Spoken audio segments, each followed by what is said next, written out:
the world population is increasing, so is the demand for certain resources such as fossil fuels. It's estimated that in 2004, the daily demand in the United States rose to 20.5 million barrels of oil. This demand of oil takes up nearly 25% of the world's total consumption, and that was only back in 2004.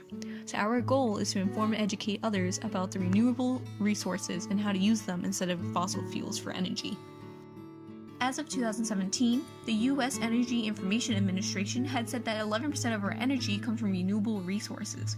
This is broken down into what we will be looking at today between wind, solar, hydroelectric, and biomass energy.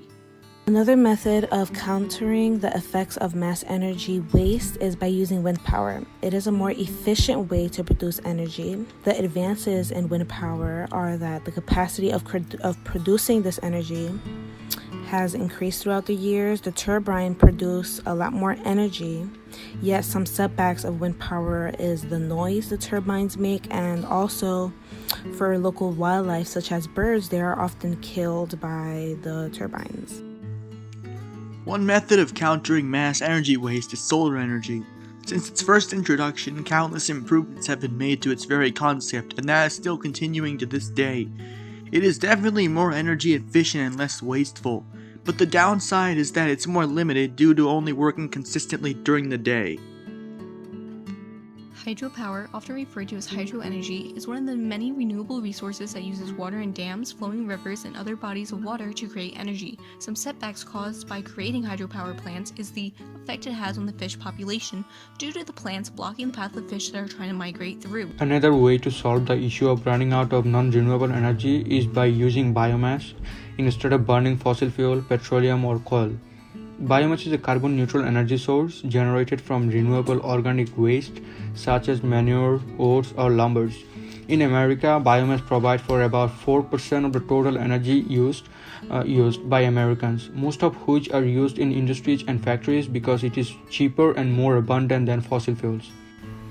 Some benefits of wind power in today's society are economic growth, the creation of new jobs, such as today over 114,000 U.S. workers have air power related jobs. The quality of life is improved, and the air quality also improves.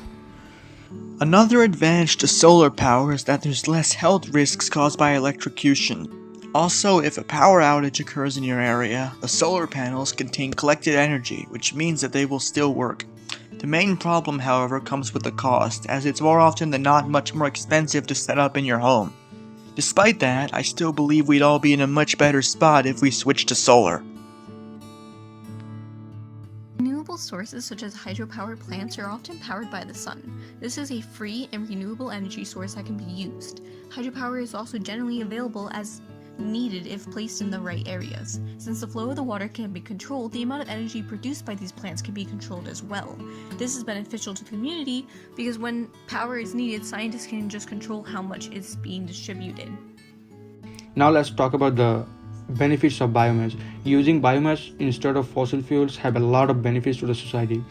First of all, biomass is an environmental friendly energy source because it is carbon neutral, which prevents more CO2 from emitting into the atmosphere. Also, biomass is cheaper than most of the fossil fuels because it's widely abundant. In addition to that, growing biomass crops produce oxygen, which helps the humans survive. We as individuals can play an important role in addressing the environmental problems.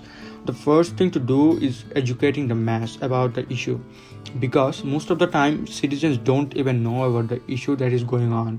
So educating the citizen is probably the easiest and simplest way to address the issue and even solve the issue.